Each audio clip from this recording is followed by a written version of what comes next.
Hello, in this lecture we will define accounts payable ledger. According to Fundamental Accounting Principles, WILD 22nd edition, the definition of accounts payable ledger is subsidiary ledger listing individual creditor, supplier accounts.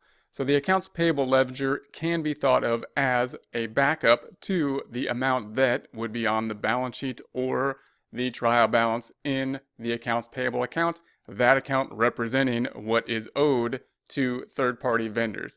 So a common question from the boss might be, how much money do we owe to our vendors? We could then look at the accounts payable and say, this is how much we owe. The next question usually will be, who do we owe and when do we need to pay them and who do we need to pay first? In order to do that, we cannot go to the normal source where we go to back up the information, which is the general ledger. It'll be in order by date. We need it in order by vendor. So that's what we're going to do here.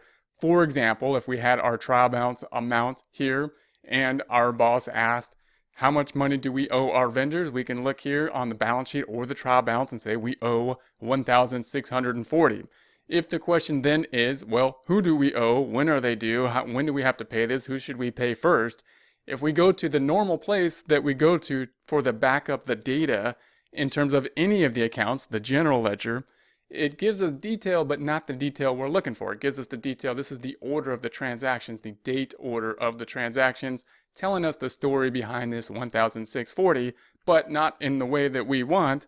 We want to see it by vendor, in this case. Who do we owe? The people that we actually owe.